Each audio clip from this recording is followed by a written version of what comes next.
ప్రభునందు ప్రియమైన దేవుని పిల్లలైన మీ అందరూ కూడా ప్రభు యేసుక్రీస్తు నామములో వందనాలు తెలియజేస్తున్నాను. అలాగే తండ్రి అయిన దేవునికి, ప్రభు యేసుక్రీస్తు వారికి, పరిశుద్ధాత్మ దేవునికి నా హృదయపూర్వక కృతజ్ఞతలు తెలియజేస్తున్నాను.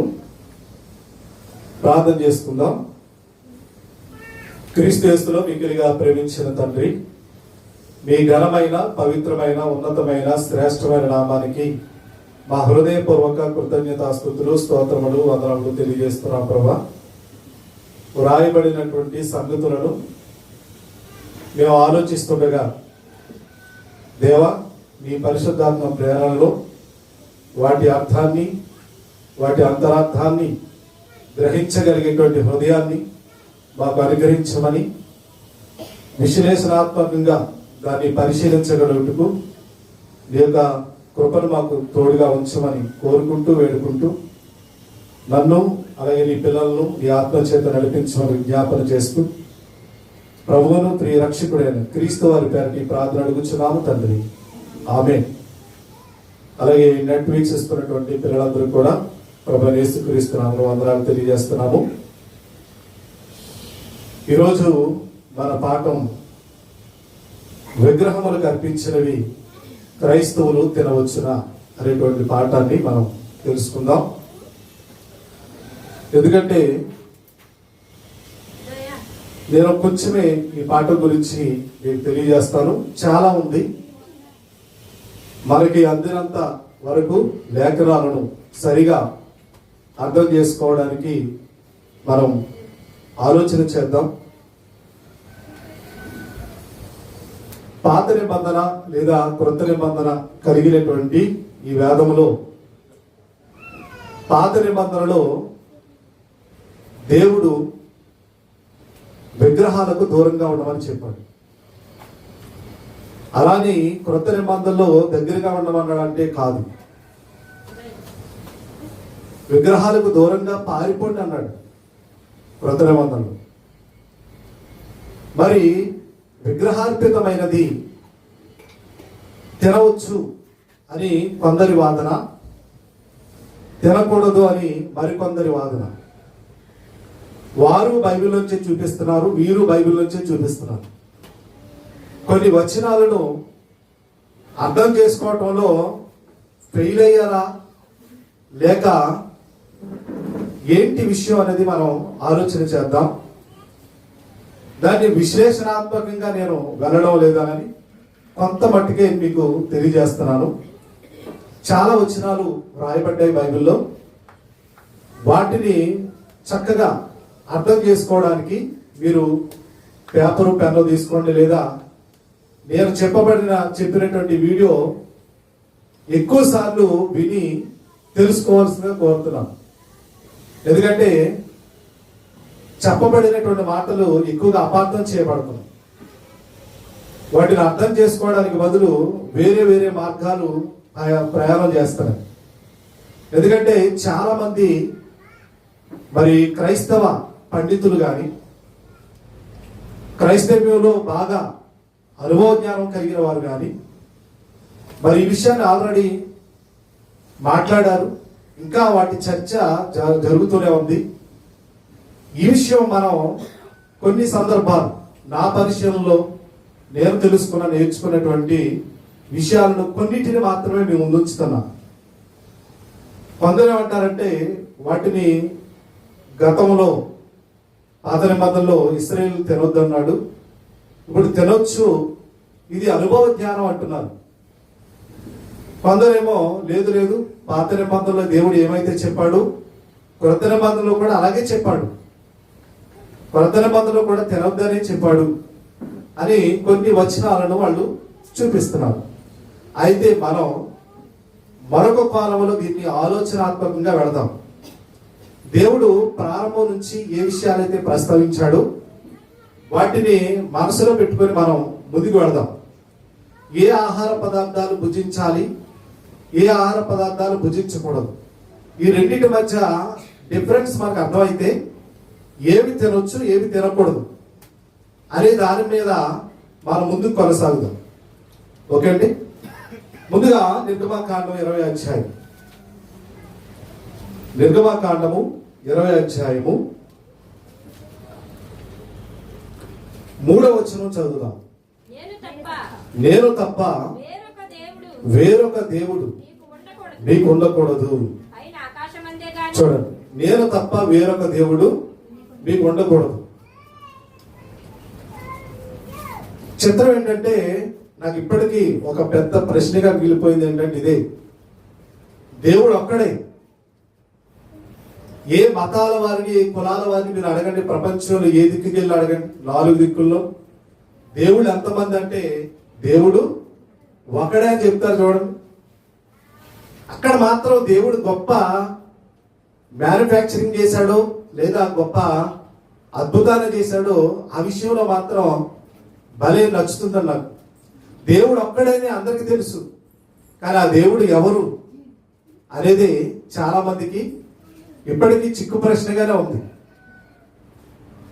ఒకసారి దాని విషయంలో ఏమని రాయబడిందో ద్వితీయోపదేశకాండం, మళ్ళా వద్దాం నిర్గమాకాండంలోకి.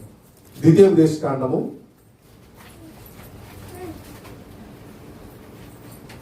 6వ అధ్యాయం 14వ వచనం. 6:14. మీరు ఇతర దేవతలను అనగా మీ చుట్టూరున్న జనముల దేవతలను సేవింపకూడదు. చూసారా, దేవుడు ఖచ్చితంగా చెప్తున్నాడు, నేను తప్ప వేరొక దేవుడు నీకు ఉండకూడదు. చాలా ఖచ్చితంగా. ఓకే, నిర్గమాకాండానికి వచ్చేద్దాం. 20వ అధ్యాయం 4వ వచనం. పైన ఆకాశం అందే గాని, క్రింది భూమి అందే గాని, భూమి కింద నీళ్ళ అందే గాని ఉండు దేని రూపమునైనను విగ్రహమునైనను నీవు చేసుకొనకూడదు, వాటికి సాగిలపడకూడదు, వాటిని పూజింపకూడదు. చూసారా, ఈరోజు విగ్రహము అనగానే బాగా ఆలోచించారు. విగ్రహం అనే బైబిల్లో చాలా విగ్రహాల గురించి చెప్పబడింది. అందులో మనుషుల చేతులతో చేయబడే విగ్రహాలు. రెండవది, ఇప్పుడు మనం ఇళ్లలో ఫోటోలు పెట్టుకుంటామా, యేసుప్రభు ఫోటోలు, అవి కూడా విగ్రహాలే. ఒకవేళ మీ ఇంట్లో ఉంటే మీరు విగ్రహాలు దిగులే. అవి మీరు ఇంట్లో పెట్టుకొని చాలా మంది అగరొత్తులు వెలిగిస్తారు, కాబట్టి కొవ్వొత్తులు కూడా వెలిగిస్తారు, ఇంకా ధూపం కూడా వేస్తారు యేసుప్రభు ఫోటోకే. అసలు ఇక్కడ ఏం చెప్తున్నాడు? పైన ఆకాశం అందే గాని, క్రింది భూమి అందే గాని, భూమి క్రింద నేల అందే గాని ఉండు దేని రూపమునైనను అన్నట్టు. ఇది యేసుప్రభు రూపం కదా అంటే అది విగ్రహం. ఈరోజు మీరు మరియమ్మ కొండకి వెళ్తున్నారే, మీరు ఎక్కడికి వెళ్తున్నారు? విగ్రహారాధనకు వెళ్తున్నారు. పేరుపారు వెళ్తున్నారే, ఎక్కడికి వెళ్తున్నారు? విగ్రహారాధనకి వెళ్తున్నారు. మీరు కాదనుకుంటారా? ఏమండి, యేసుప్రభు ఫోటోలు సిలువుగా వేసుకొని, లేకపోతే బిళ్ళ ఉంటాయి చూసారా, దాని మీద యేసుప్రభు ఫోటోలు ఉంటాయి, చాలా మంది ధరిస్తుంటారు. ఇక్కడ ఎవరైనా ధరించుంటే నన్ను క్షమించకండి, మీకు ఖండితంగానే చెప్తున్నాను, అలాంటివి విగ్రహారాధనతో సమానం. నిజం, అవి విగ్రహారాధన. మరొకటి, నీ భర్తను ఎక్కువగా ప్రేమిస్తున్నావా, అది విగ్రహారాధన. నీ భార్యను ఎక్కువగా ప్రేమిస్తున్నావా, అది విగ్రహారాధన. నీ పిల్లలను ఎక్కువగా ప్రేమిస్తున్నావా, అది కూడా విగ్రహారాధన. నీ తల్లిదండ్రులను నువ్వు ఎక్కువగా ప్రేమిస్తున్నావా దేవుని కంటే, ఇప్పుడు చెప్పినవన్నీ దేవుని కంటే, నువ్వు విగ్రహారాధకుడివి, విగ్రహారాధన చేసిందాన్ని. అలాగే ధనాన్ని ప్రేమించేవాడు కూడా విగ్రహారాధన చేసినట్టే అంటుంది బైబిల్. ధనాపేక్ష అయిన విగ్రహారాధన అని బైబిల్లో రాయబడి. ఇన్ని ఉన్నాయి విగ్రహాలు. అంటే మనం అనుకునేవి కాదు, మన మనసులో వేరే ఉంటాయి, అవి కాదు, ఇవన్నీ కూడా. ఇది ఏ రూపమునైనను ఏ విగ్రహమునైనా నీవు చేసుకోకూడదు. ఆ రోజు ఐగుప్తు దేశం నుండి మమ్మల్ని రప్పించిన దేవుడు ఏమాయనో మాకు తెలియదు కనుక మేమేం చేయాలనుకున్నారు? వాళ్ళు గడ్డి వేసే ఎద్దు రూపాన్ని ఇచ్చారని దేవుడికి రోషం పడ్డాడా? దేవుడు కోపం పడ్డాడా? వాళ్ళు శిక్షించాడా? బాగా ఆలోచించాడు. ఎందుకంటే పాత నిబంధన ఆలోచించకుండా క్రొత్త నిబంధనలను మనం రంగప్రవేశం చేయలేము. వాళ్లకు ఒక చట్టం ఇచ్చాడు, ఒక నిబంధన ఇచ్చాడు, కానీ ఇది విశ్వవ్యాపితమైనటువంటి చట్టం. ఆ రోజు ఈ రోజు ఏ మార్పులు జరిగాయో మార్పులు మనం గమనించుకుంటూ వెళదాం. ఓకే అండి, 5వ వచనం చదవండి. ఏలయనగా నీ దేవుడని యెహోవా నేను రోషము గల దేవుడు. దేవుడికి రోషం వచ్చేస్తుంది. నువ్వు మరొక విగ్రహాన్ని పెట్టుకుని ఆరాధించినా పూజించినా ఏమండి దేవునికి ఏమొస్తుంది? రోషం. రోషము గల దేవుడను నన్ను ద్వేషించే వారి విషయములో 3-4 తరముల వరకు తండ్రుల దోషమును కుమారుల మీదకి రప్పించుచు నన్ను ప్రేమించి నా ఆజ్ఞలు గైకొను వారికి 1000 తరముల వరకు కరుణించువాడనై ఉన్నాను. ఇప్పుడు రండి కొరింథీయులకు రాసిన మొదటి పత్రిక 10వ అధ్యాయం. అక్కడక్కడ కొన్ని ముక్కలు చదువుకొని వాటి వరకే పరిమితం అయిపోయి స్టేట్మెంట్ మనం ఎప్పుడు ఇవ్వకూడదు. అది ఎవరైనా సరే, నేనైనా ఎవరైనా, ఒకవేళ చెప్పబడిన ఈ వాక్యాన్ని బట్టి ఎవరైనా ఇది ఎలా కాదు అని ఎవరైనా ఖండించవచ్చు. ఏమండి 10వ అధ్యాయం 14. కాబట్టి నా ప్రియులారా విగ్రహారాధనకు దూరముగా పారిపోండి. ఇది క్రొత్త నిబంధన. మనం క్రొత్త నిబంధనకు వచ్చాం. ఇక్కడ విగ్రహాలకు దూరంగా పారిపోండి అంటున్నాడు. చూడండి, పారిపోండి. ఇప్పుడు నేను నాకు చెప్పానే ఆ విగ్రహాలన్నిటికీ ఏమండి మనకు తెలుసు, గతంలో ఒక ఆయన తన భార్య గుడి కట్టాడు. ఆయన ఒక్కడే పూజ చేసుకుంటున్నాడు. ఇప్పుడు వేలాది మంది పూజ చేస్తున్నారు. ఇంకొక ఆయన మరొక రాష్ట్రంలో తన తల్లికి గుడి కట్టాడు. ఆయన ఒక్కడే చేసుకునేవాడు. ఆ గుడి తలుపు తీసి ఇప్పుడు 100 మంది ఆ తల్లిని ఆరాధించడం మొదలెట్టారు. ఏంటిది జరుగుతుంది? ఆలోచించండి. విగ్రహారాధన. మీరు విగ్రహారాధనకు దూరముగా పారిపోండి. గలతీయులకు రాసిన పత్రిక 5వ అధ్యాయం. నేను వచనాలు మాత్రం చూపిస్తున్నాను, విషయాన్ని చాలా క్షుణ్ణంగా పరిశీలించవలసిందిగా మీ అందరినీ కోరుకుంటాను. ఇటు నెట్ వీక్షిస్తున్న వారిని కానీ కూర్చున్న మీరు కానీ చాలా బాగా అబ్జర్వేషన్ చేయాలి. 19వ వచనం నుండి 5వ అధ్యాయం, గలతీయులకు రాసిన పత్రిక 5వ అధ్యాయం 19 నుండి. శరీర కార్యములు స్పష్టమై ఉన్నవి, అవేవనగా జారత్వమును అపవిత్రత. జారత్వం అనగా 2 రకాలండి. 2 రకాలైన జారత్వం. ఒకటి శారీరకమైన జారత్వం, అంటే తన భర్తను కాదని వేరే పురుషునితో జారత్వం. అలా తన భార్యను కాదని వేరే భార్యతో, వేరే స్త్రీతో జారత్వం, వ్యభిచారం, జారుడుతనం. అలాగే నిన్ను పుట్టించిన దేవుని కాదని, నిన్ను సృష్టించిన సృష్టికర్తను కాదని వేరే విగ్రహాలకు నువ్వు మ్రొక్కినా ఆరాధించినా నీ మనసు మార్చుకున్నా అది కూడా జారత్వంతోనే లెక్కొస్తుంది. జారుడుతనం. ఓకే, జారత్వము, అపవిత్రత, కాముకత్వము. చూడండి, విగ్రహారాధన, అభిచారము, ద్వేషములు, కలహము, మత్సరములు, క్రోధము, కక్షలు, భేదములు, విమతములు, అసూయలు, మత్తతులు, అల్లరితో కూడిన ఆటపాటలు మొదలైనవి. వీటిని గురించి నేను మునుపు చెప్పిన ప్రకారం ఇట్టి వాటిని చేయువారు. అందులో మీరు విగ్రహాలను అండర్లైన్ చేయండి, జాగ్రత్తని అండర్లైన్ చేయండి. చేస్తే అట్టి వాటిని చేయువారు దేవుని రాజ్యమును స్వతంత్రించుకొనరని మీతో స్పష్టముగా చెప్పుచున్నాను. కొలస్సీలకు రాసిన పత్రిక 3వ అధ్యాయం 5వ వచనం. కొలస్సీలకు రాసిన పత్రిక 3వ అధ్యాయం 5వ వచనం.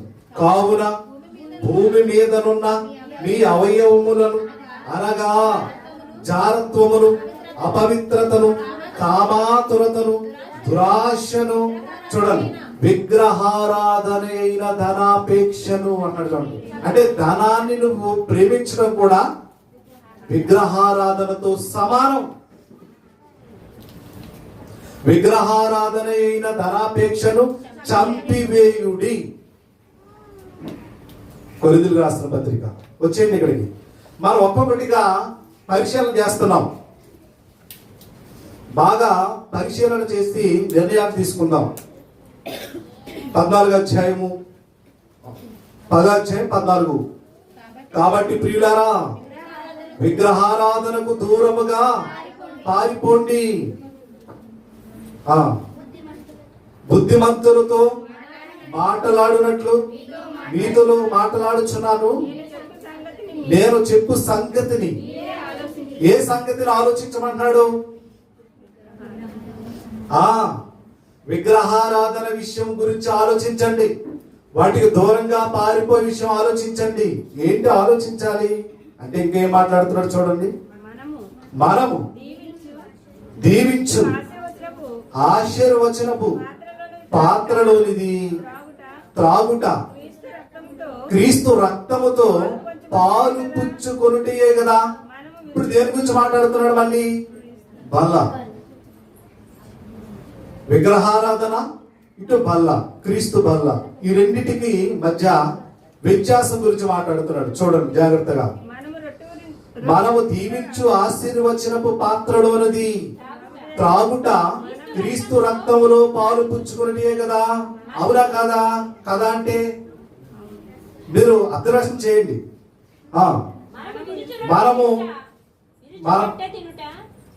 మనము విరుచు రొట్టు తినుట క్రీస్తు శరీరములో పాలు పుచ్చుకునే కదా. అవునా కాదా?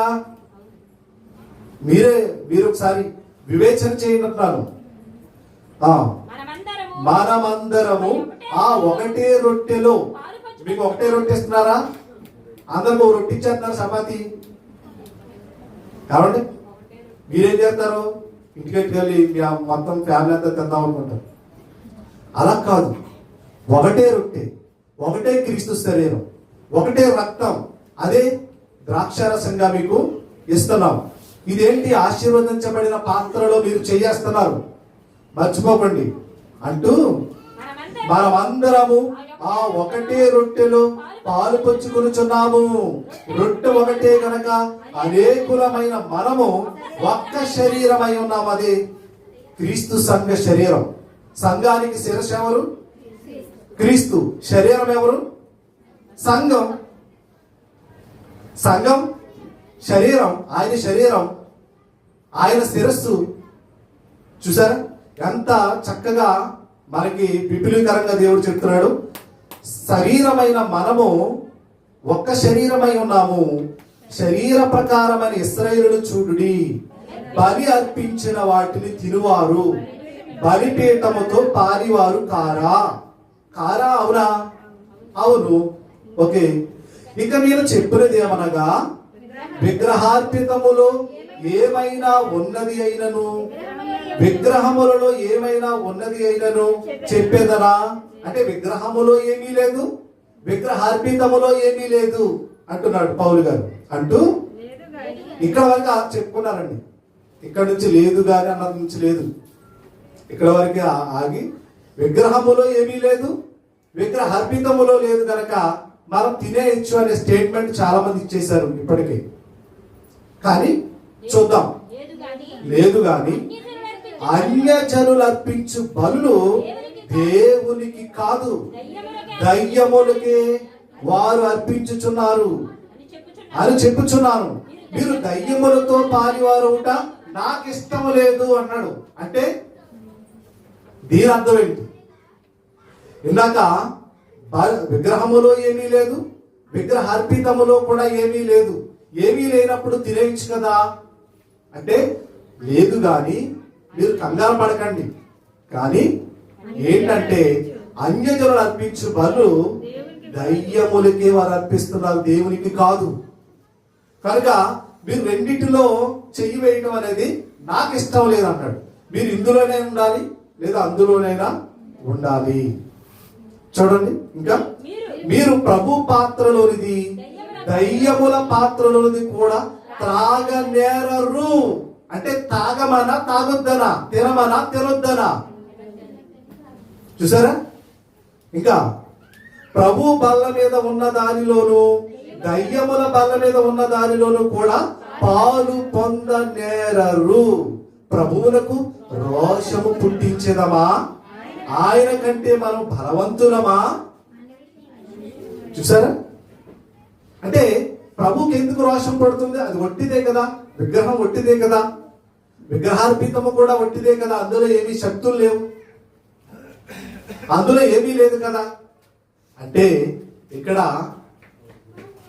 విగ్రహారాధనలో అర్పించేటువంటి ఆ బలులు వారు దయ్యములకే అర్పిస్తున్నారు కనుక అందులో మీరు పాలివారు కావద్దు అంటున్నాడు. అంటే ఇక్కడ తనను కాకుండా, సృష్టికర్తను కాకుండా వేరొక వ్యక్తిని డాడీ అని పిలిస్తే, దేవుడు అని పిలిస్తే దేవునికి ఇష్టం ఉండదు. మీ అబ్బాయి వేరే వాళ్ళని మమ్మీ డాడీ అని పిలుస్తున్నారు, మీకు ఎలా ఉంటుంది? నవమాసాలు పెంచి పోషించి ఆ కన్న బిడ్డలు కాస్తంత ఎదిగిరాక మీరు కాదు మా మమ్మీ డాడీలు, అదిగో వాళ్ళు అన్నారు అనుకోండి, చెంప చెల్లు చేస్తాం. అవునా కదా?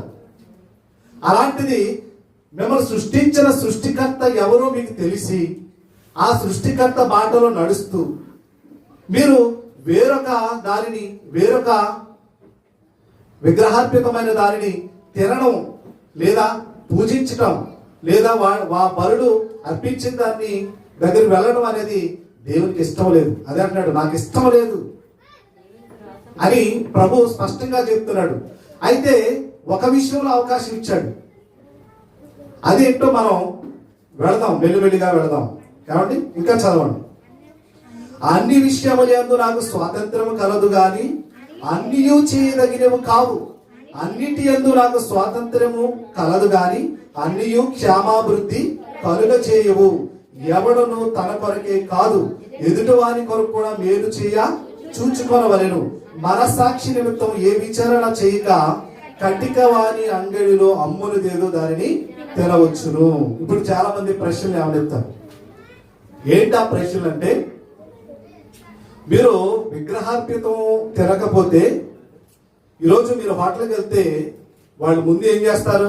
బలి అర్పించిన తర్వాతే హోటల్ ప్రారంభిస్తారు వాళ్ళు.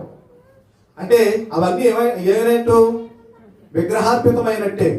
ఈరోజు మీ దగ్గరకు వస్తున్న రైస్ కానీ లేదా మన ఇంట్లో ఉన్నటువంటి సరుకులు అన్నిటి మీద చూడండి, యేసుప్రభు బొమ్మ ఉంటుందా? ఇతర దేవతల బొమ్మలు ఉంటాయా? ఇతర దేవతల బొమ్మలు ఉంటాయి. కాబట్టి రైతన్నలు కూడా వాళ్ళు బలర్పించిన తర్వాతే ఈ రైస్ ఎక్కిస్తుంటారు. మీరు ఆలోచించండి. అందుకే ఒకవేళ దీని మీద ఎవరైనా ఎలిగేషన్ తీసుకొస్తారేమో అని ముందుగానే చెప్తున్నాడు. కటిక వాని అంగడిలో, అంటే మీకు ఎక్కడ మార్కెట్లో ఏం దొరికినా సరే మీకు నచ్చిన వెళ్ళి మీరు కొనుక్కొని తెచ్చుకోవచ్చు అన్నాడు. అదే అన్నమాట. ఏ విచారణ, మనసాక్షి నిమిత్తము ఏ విచారణ చేయక కటిక వారి అంగడిలో అమ్మునుదేదో దానిని తినవచ్చు, దానికి పాపం లేదు. కానీ ప్రత్యేకించి విగ్రహాల దగ్గరకు వెళ్ళి అర్పించి తెచ్చినటువంటి బలిద్రవ్యాన్ని మాత్రం తినకూడదు అని నేను కాదు, బైబిల్ సాక్ష్యం ఇస్తుంది. ఈ విషయాలు అంటే ఇక్కడ వరకు వచ్చి ఆగిపోయి మళ్ళీ ఈ మొక్క కలిపి ఇంకో దానికి తీసుకెళ్ళి అక్కడి నుంచి కలిపి కొంతమంది తినొచ్చు అంటున్నారు, లేదు లేదు కొంతమంది తినకూడదు అంటున్నారు. కానీ ఏదేమైనా బైబిల్ మనం ఫాలో అవ్వాలి. బైబిల్ మనం చక్కగా పరిశీలనగా తెలుసుకోవాలి.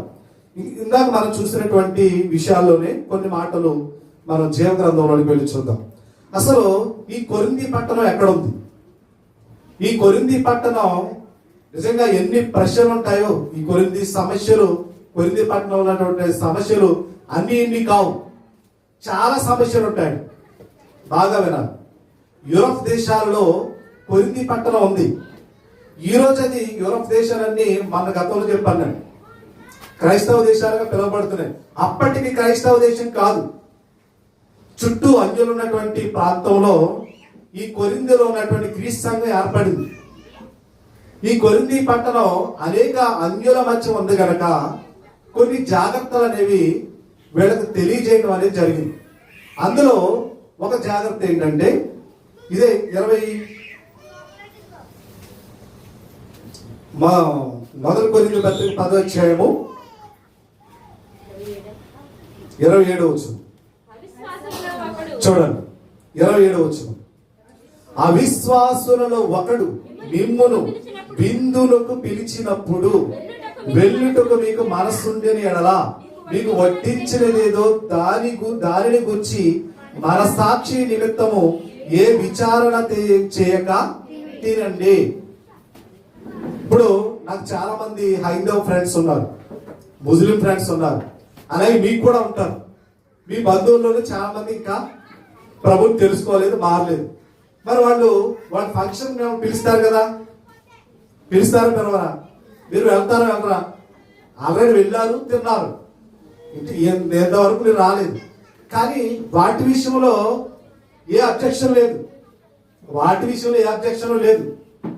అయితే అక్కడ మీరు భోజనం చేస్తున్నప్పుడు, మిమ్మల్ని ఎవరైనా విందుని పిలిచినప్పుడు భోజనం చేస్తున్నప్పుడు, ఒకవేళ ఎవరైనా మీకు తెలిసిన వారు వచ్చి అయ్యో ఇది బలి అర్పించబడిన భోజనం అని మీతో చెప్తే ఏం చేయాలో చెప్తున్నాడు. చూడండి చదవండి. చూడండి 28 మళ్ళీ చదువుదాం. అయితే ఎవడైనా మీతో బలి అర్పింపబడిందని చెప్పిన ఎడలా అట్లు తెలిపిన వారి నిమిత్తం అట్లా ఎవరైతే మీకు తెలియజేశారో ఆయన నిమిత్తం తప్ప చదవండి, మనసాక్షి నిమిత్తము కాదు, మీ సొంత మనసాక్షి నిమిత్తం కాదు, మనసాక్షి నిమిత్తమును తినకుడి. ముందేమన్నాడు? వాళ్ళు పిలిచారు, మీరు వెళ్ళి హాయిగా భోజనం చేసేయండి, ఏ విచారణ ఎంక్వైరీలు చేయకండి. ఇది ఎక్కడిది, ఈ భోజనం విగ్రహాలు కనిపించారా, ఏంటి నాకు పెట్టేశారా అని ఏమి మీరు ఎంక్వైరీలు చేయొద్దు. మీరు వెళ్ళి ఏం చేయాలి?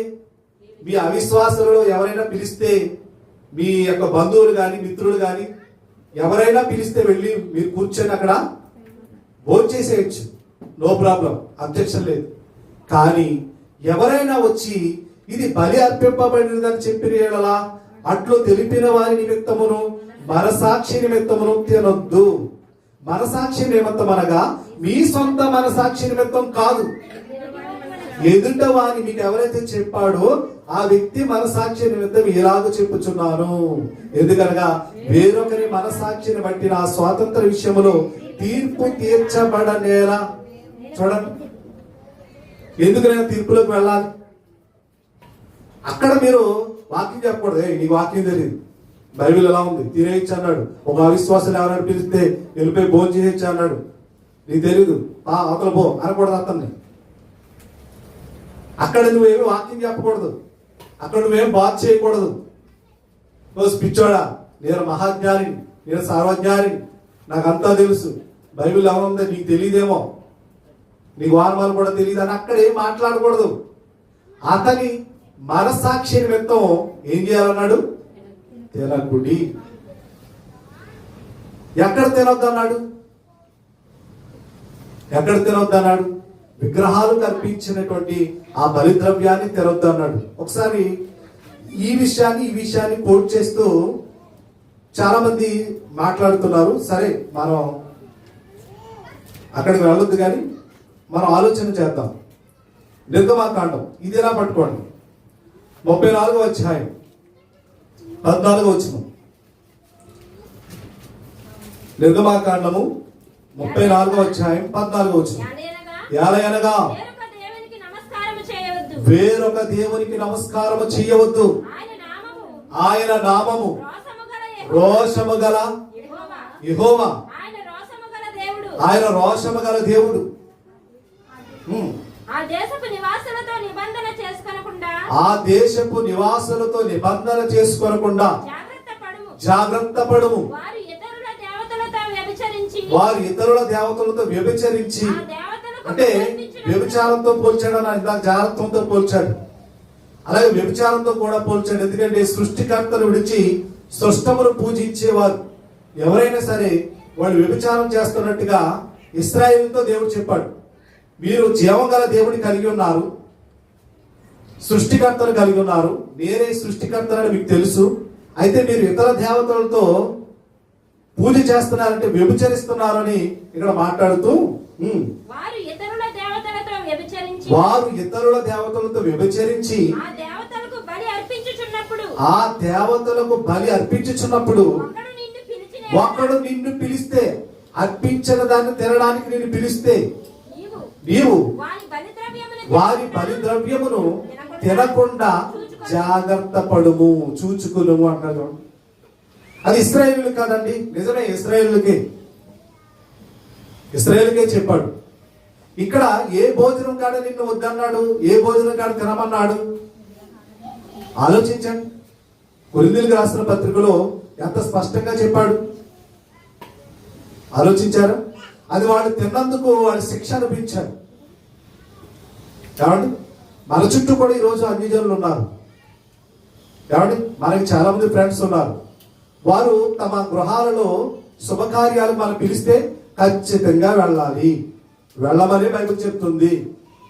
అక్కడ వాళ్ళు పెట్టింది ఏ విచారణ చేయకుండా తినమని కూడా చెప్పింది. అక్కడ ఒకవేళ ఎవరైనా ఏమండి ఇది పాస్టర్ గారు లేదా విశ్వాసి మనం తెలిసి ప్రభు నమ్ముకున్నాం తెలిసి ఎవరైనా మన దగ్గరకు వచ్చి ఎవరి ఇది బలి అర్పించబడినది అని మీతో చెప్తే, ఆ చెప్పిన వారి నిమిత్తం మీరు లేచిపోండి అంది. మీకు స్వాతంత్రం ఉంది. నేను తినమన్నాను, బైబిల్లో చెప్పాను. మీరు అలాంటి ఎవరైనా విందుకు పిలిచినప్పుడు శుభకార్యాలు పిలిచినప్పుడు వెళ్ళండి అని నేనే చెప్పాను. అక్కడ ఒకవేళ ఎవరైనా వద్దు అంటే మాత్రం, ఇది బలి అర్పించబడని చెప్తే మాత్రం మీరు ఆ అందరి నిమిత్తం లేవండి, బయటికి లేచి వచ్చేయండి అని బైబిల్ ఎంత స్పష్టంగా చెప్పింది. కాబట్టి ఇప్పుడు 27 నుంచి చదువుదాం. మొదటి కొరింథీయులకు రాసిన పత్రిక 27 చదివేశాం కదా. 38వ వచనం, నేను కృతజ్ఞతతో పుచ్చుకుని ఎడల నేను దేని నిమిత్తము కృతజ్ఞతాస్తులు చెల్లించుచున్నానో దాని నిమిత్తం నేను దూషింపబడనేలా. కాబట్టి మీరు భోజనము చేసినను పానము చేసినను మీరేమి చేసినను సమస్తమును దేవుని మహిమ కొరకు చేయండి. చూసారా, వెళ్ళొద్దని చెప్పలేదు. ఎందుకంటే మన బంధువుల్లో కూడా చాలా మంది ఉన్నారు. మన శుభకార్యాలకు వాళ్ళు పిలుస్తాం, వాళ్ళ శుభకార్యాలకు మనం వెళతాం. ఇలా వెళ్ళటం ఏమీ తప్పు కాదు, అలా భోజనం చేయడం ఏమీ తప్పు కాదు. ప్రత్యేకించి వాళ్ళ విగ్రహాలకు అర్పించినవి మీకు పట్టుకొచ్చి తినిపించాలని చూస్తే మాత్రం మీరేం చేయండి, తినకండి. ఓకే అండి. 33 వరకు కూడా వెళ్ళిపోదామండి, అలా చదువుకుంటాం.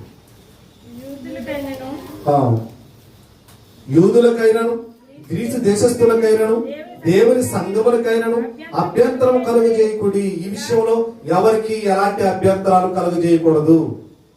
అభ్యంతరం అంటే నేను రాను, మీరు హిందువులు, మీరు ముస్లింలు, మీరు సిక్కులు, మీరు పలానా వాళ్ళు, మీ కార్యక్రమం మేము రాము అని ఎవరికి అభ్యంతరం కలగజే. ఇది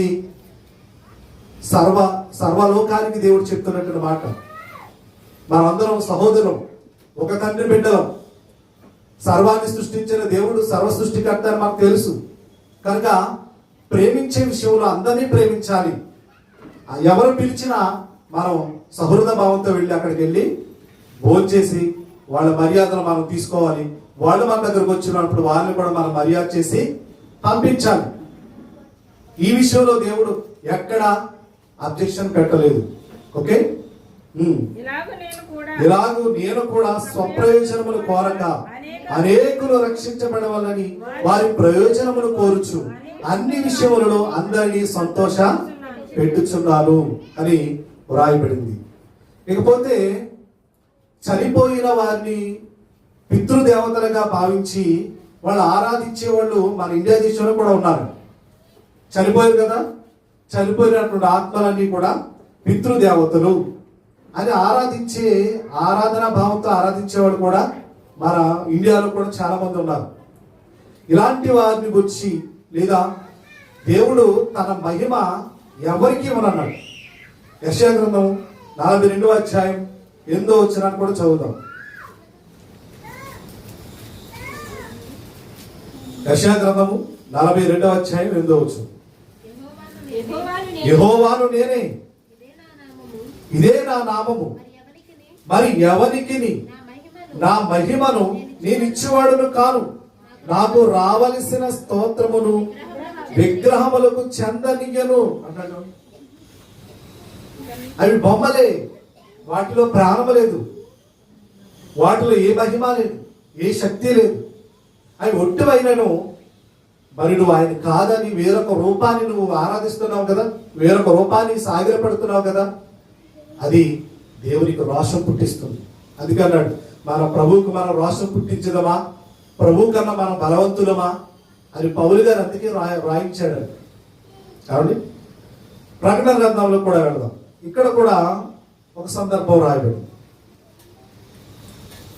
22వ అధ్యాయము 14వ వచనం. ప్రకటన గ్రంథము 2వ అధ్యాయము 14వ వచనం. అయినను నేను నీ మీద కొన్ని తప్పిదములు మోపవలసి ఉంది. ఏంటా తప్పిదాలు? చూడండి. అవేమనగా విగ్రహములకు బలి ఇచ్చిన వాటిని తినునట్లును, జారత్వం చేయనట్లును, ఇశ్రాయేలుకు ఉరి ఉండమని బాలాకులకు నేర్పిన బిలాము బోధన అనుసరించేవారు నీలో ఉన్నారు. ఆ రోజు బిలాము ప్రాప్తి తెలుసు కదా, గాడిద చేత దేవుడు అతనికి బుద్ధి చెప్పించాడు. ఆ బిలాము కూడా తప్పుడు మార్గంలో నడిపించాడు ఇశ్రాయేలు ప్రజలు, దేవుని కోపానికి గురయ్యేటట్టుగా చేశాడు అని చెప్తూ 20వ వచనం చదవండి. అదే 2వ అధ్యాయం 20వ వచనం. ఆయనను నీ మీద తప్పు ఒకటి నేను మోపవలసి ఉన్నది, ఏమనగా తాను ప్రవక్త్రీనని చెప్పుకొనొచ్చిన యెజబెల్ అనే స్త్రీని నీ ఉండనిచ్చుచున్నావు. ఇది పాత నిబంధన. యెజబెల్ అనే స్త్రీ ఎక్కడ ఉంది? పాత నిబంధనలో. కాండి జారత్వము చేయనట్లును, విగ్రహములకు బలి ఇచ్చిన వాటిని తినుటకును, అది నా దాసులకు బోధించుచు వారిని మోసపరుచుచున్నది. తినొచ్చు, నో ప్రాబ్లం అని ఆ రోజు ఇశ్రాయేలుకు తన దాసులకు ప్రేరేపించింది యెజబెల్ అనేటువంటి ఆ స్త్రీ. కాబట్టి ఇప్పుడు మరి పౌలు సేవా పరిచర్యలో, అపోస్తలుల యొక్క సేవా పరిచర్యలో ఎందరో అన్యులను వారు ప్రభులోనికి నడిపించారు. ప్రభులోనికి వచ్చిన తర్వాత అప్పటి వరకు వాళ్ళు ఏం చేశారు? విగ్రహారాధన చేశారు కదా. అలా విగ్రహారాధన చేసిన వాళ్ళకి కొన్ని ఆజ్ఞలు ఇస్తున్నాడు. మరి ప్రభులోకి వచ్చారు కదా, ప్రభుని విశ్వసించారు కదా, మీకు కొన్ని సూచనలు సలహాలు ఇస్తున్నాను అని అపోస్తలుల కార్యములో అన్యుల నుండి రక్షించబడి క్రైస్తవులుగా మారుతున్న వారిని గురించి ఏమని ఆజ్ఞలు జారీ చేశాడో ఒకసారి 15వ అధ్యాయానికి రండి. అపోస్తలుల కార్యములు 15వ అధ్యాయం. అపోస్తలుల కార్యములు 15వ అధ్యాయం 28, 29 చూడండి. విగ్రహములకు అర్పించిన వాటిని, అమ్మా ఒకసారి ఇక్కడికి వచ్చాము 21వ అధ్యాయానికి వద్దాం. 21వ అధ్యాయం ఇది చదివితే మీకు ఇది ఈజీగా అర్థం అవుతుంది. 21వ అధ్యాయం అపోస్తలుల కార్యములు 25వ వచనం చూడండి, అందరూ తీయాలి. అపోస్తలుల కార్యములు 21వ అధ్యాయం 25వ వచనం. అయితే విశ్వసించిన అన్యజనుల గూర్చి వారు విగ్రహములకు అర్పించిన వాటి రక్తమును, గొంతు పిసికి చంపిన దానిని, జారత్వమును మానవలసినదని నిర్ణయించి వారికి వ్రాస్యమని చెప్పిరి. ఏమండి? మళ్ళీ చదువుదాం. అయితే విశ్వసించిన అన్యజనుల గురించి వారు విగ్రహములకు అర్పించిన వాటి రక్తమును, గొంతి పిసికి చంపిన దానిని, జారత్వమును మానవలసి ఉన్నదని నిర్ణయించి వారికి వ్రాసి ఉన్నామని చెప్పిరి. ఇప్పుడు 15వ అధ్యాయానికి రండి. అదే అపోస్తలుల కార్యములు 15వ అధ్యాయం 28, 29. విగ్రహములకు అర్పించిన వాటిని, రక్తమును, గొంతి పిసికి చంపిన దానిని, జారత్వమును విసర్జింపవలెను. అక్కడ మానవలెను, ఇక్కడ విసర్జింపవలెను. ఈ అవశ్యమైన వాటి కంటే ఎక్కువైన ఏ భారమును మీ మీద మోపకూడదని. అంటే కొత్తగా వచ్చారు కదా, కొత్తగా వచ్చిన వారికి ఇవన్నీ చెప్తే ఎలా ఉంటది? ఏంటి అనవసరంగా వచ్చామే క్రైస్తవులను కనిపిస్తుంది. అందుకే ఇంతకు మించి భారం మీకు పెట్టట్లేదు. ఏంటి ఆ భారం అంటే విగ్రహములకు అర్పించిన వాటిని, అలాగే రక్తమును, గొంతి పిసికి చంపిన దానిని, జారత్వమును విసర్జింపవలెను. ఈ అవశ్యమైన వాటి కంటే ఎక్కువైన ఏ భారమును మీ మీద మోపకూడదని పరిశుద్ధాత్మకును మాకును తోచెను. వీటికి దూరముగా ఉండుటకు జాగ్రత్త పడితిరా. అక్కడ పౌలు గారు ఏమన్నారు? మొదటి కొరింథీయులలో విగ్రహములకు దూరముగా పారిపోండి అన్నాడు. ఇక్కడ ఏమంటున్నాడు? వీటికి దూరముగా ఉండుటకు జాగ్రత్త పడితిరా, అది మీకు మేలు, మీకు క్షేమము కలుగును గాక. ఇప్పుడు 2వ కొరింథీయులకు రాసిన పత్రిక, జడ్జిమెంట్ మీదే ఫైనల్ గా. ఎందుకంటే దీని గురించి మళ్ళీ మళ్ళీ మాట్లాడవలసి వస్తుంది. దీని గురించి మళ్ళీ చర్చా వేదికలు జరగవచ్చు. కాబట్టి 2వ కొరింథీయులకు రాసిన పత్రిక 6వ అధ్యాయం 14వ వచనం చూడండి. మీరు అవిశ్వాసులతో జోడుగా ఉండకుడి, నీతికి దుర్నీతితో ఏమి సాంగత్యము, వెలుగునకు చీకటితో ఏమి పొత్తు, క్రీస్తులకు బెలియాలతో ఏమి సంబంధం. బెలియాలంటే ఇక్కడ విగ్రహం. అవిశ్వాసతో విశ్వాసకి పాలెక్కడిది? దేవుని ఆలయమునకు విగ్రహములతో ఏమి పొందిక. మనము జీవము గల దేవుని ఆలయమై ఉన్నాము, అందుకు దేవుడి లాగా సెలవిచ్చుచున్నాడు, నేను వారిలో నివసించి సంచరింతును, నేను వారి దేవుడినయుందును, వారు నా ప్రజలయుందును, కావున మీరు వారి మధ్య నుండి బయలువెడలి ప్రత్యేకముగా ఉండుడి, ప్రత్యేకముగా ఉండుడి, ప్రత్యేకముగా ఉండుడి, అపవిత్రమైన దారిని ముట్టకూడని ప్రభువు చెప్పుచున్నాడు. మరియు నేను మిమ్మును చేర్చుకుందును, మీకు తండ్రినయుందును, మీరు నాకు కుమారులను కుమార్తెనయుందునని సర్వశక్తి గల ప్రభువు చెప్పుచున్నాడు. మొదటి కొరింథీయులకు రాసిన పత్రిక 5వ అధ్యాయం 9వ వచనం. జారులతో సాంగత్యము చేయవద్దని నా పత్రికలో మీకు రాసి ఉంటిని. అయితే ఈ లోకపు జారులతోనైనను, లోబులతోనైనను, దోచుకుని వారితోనైనను, విగ్రహారాధికులతోనైనను ఏ మాత్రము సాంగత్యము చేయవద్దని కాదు అన్నాడు. చూడండి, అలాంటి మనం ఎక్కడికి వెళ్ళిపోవాలి? లోకాలు విడిచి బయటికి వెళ్ళిపోవాలి. వాళ్ళతో సాంగత్యం చెయ్యొద్దని అంటం లేదు, వాళ్ళతో కలిసే ఉండండి, కానీ వీటికి జాగ్రత్తగా ఉండండి. విగ్రహాలకు దూరంగా పారిపోండి, విగ్రహారాధన చెయ్యకండి, విగ్రహార్పితమైనది తినొద్దు. వాళ్ళు మేము విందులు పిలిచారా, వాళ్ళ శుభకార్యాలు పిలిచారా, హ్యాపీగా వెళ్ళండి, భోజనం చేసేయండి, నో ప్రాబ్లం. కాదండి. ఇంకా కాదు, ఇప్పుడైతే సహోదరుడు అనబడిన వాడు ఎవడైనను, అంటే క్రీస్తు నమ్మినటువంటి సహోదరుడు ఎవడైనను జారుడుగా గాని, లోబిగా గాని, విగ్రహారాధికుడుగా గాని, తిట్టుబోతుగా గాని, త్రాగుబోతుగా గాని, దోచుకునేవాడుగా గాని అయ్యున్న ఎడల అట్టి వారితో సాంగత్యం చేయకూడదు. వాళ్ళతో సాంగత్యం చేయొచ్చు గాని ఎవరితో సాంగత్యం చేయకూడదు? ఆల్రెడీ ప్రభువుని నమ్మి క్రీస్తులోకి వచ్చి మళ్ళా జారుడుగా వెళ్ళిపోయి విగ్రహారాధికుడిగా వెళ్ళిపోతే అలాంటి వాడితో మీరు సాంగత్యం పెట్టుకోవద్దు. సరే, బైబిల్ ఎంత గొప్పదో, అంటే వండర్ఫుల్ బైబిల్ కదా. వీటిని చాలా జాగ్రత్తగా నిశ్చితంగా మనం పరిశీలించి తెలుసుకుంటే తప్ప ఈ చిక్కుబడులు మనకు విడవు. కాబట్టి అట్టి వారితో సాంగత్యం చేయకూడదు, భుజింపనకూడదని మీకు రాయిచున్నాను. వెలుపల వారికి తీర్పు తీర్చును నాకేలా? వెలుపల వారికి దేవుడే తీర్పు తీర్చును గాని మీరు లోపటి వారికి తీర్పు తీర్చేవారు కనుక ఆ దుర్మార్గుని మీలో నుండి వెలివేయుడి. ఆ దుర్మార్గుడు ఎవరికా? ఆల్రెడీ క్రీస్తుని నమ్మిన తర్వాత మళ్ళీ సిగరెట్లు కాలుస్తూ, తాగుబోతుగా ఉంటూ, జారుడుగా ఉంటూ, విగ్రహాలుగా ఉంటూ, ఇందాక చెప్పానే ఏమండి, యేసుప్రభు ఫోటోలు ఇంట్లో పెట్టుకొని, లేదా తన భార్యను ఎక్కువ ప్రేమించేవాడు తన భర్తను ఎక్కువ ప్రేమించేది, తన పిల్లల్ని ఎక్కువగా ప్రేమించేది, లేదా తన స్నేహితుల్ని చాలా మంది ఫస్ట్ ప్రయారిటీ వాళ్ళకిస్తారండి దేవుడి కన్నా. అలాంటి వారందరూ విగ్రహారాధికులు.